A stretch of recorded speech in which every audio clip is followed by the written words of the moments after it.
ભાવનગર મહાનગરપાલિકાની સ્ટેન્ડિંગ કમિટીની બેઠક મળી હતી જેમાં 47 જેટલા ઠરાવોને સર્વાનુમતે મંજૂર કરવામાં આવ્યા હતા। ભાવનગર મહાનગરપાલિકાની મળેલી સ્ટેન્ડિંગ કમિટીમાં 63.18 કરોડના કામોને મંજૂરી આપવામાં આવી છે। આ સાથે ભાવનગરમાં હજુ 4 વર્ષે પ્રથમ ઓવરબ્રિજ અધૂરો છે ત્યાં વધુ 3 ઓવરબ્રિજ માટે સરકારમાં મોકલવામાં આવેલ છે, જેમાં લીલા સર્કલ, ટોપ 3 અને મંત્રેશ કોમ્પ્લેક્સ ખાતે આગામી દિવસોમાં બનશે ઓવરબ્રિજ પણ જો સરકારમાંથી મંજૂરી મળશે તો આ સાથે શહેરમાં ફાયર સ્ટેશન અને શહેરમાં મહાનગરપાલિકાની દરેક કચેરીઓ, આંગણવાડીઓ વગેરેને ટેકનોલોજીથી જોડવા માટે 113 કરોડની મંજૂરી પણ માંગવામાં આવી છે। આમ સમગ્ર ઠરાવોને સર્વાનુમતે મંજૂર કરાયા હતા। આમ ભાવનગરના વિકાસની બહુ મોટી વાતો સ્ટેન્ડિંગ કમિટીના ચેરમેન રાજુ રાબડિયાએ કરી છે, પરંતુ ભાવનગરનો પ્રથમ ઓવરબ્રિજ 4 વર્ષે પણ અધૂરો છે તે માટે એક શબ્દ પણ ઉચ્ચાર્યો નથી।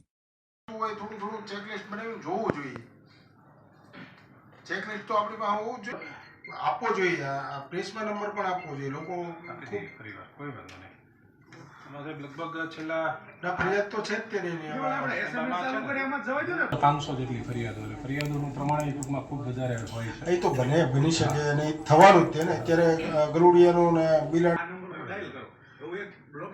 હા સાહેબ, આજે 5 મહિનાનો પીરિયડ જે છે ને, 6 મહિના 7000 હું આજનો ચેરમેન હતો ત્યારે 2-3 વાર પ્રેસ આપી। શ્રી સ્ટેન્ડિંગ કમિટી ઠરાવ નંબર 12 તારીખ 15/4/23 થી આ કામ એજન્સી શ્રી હોમ સ્વચ્છતા કોર્પોરેશનને 36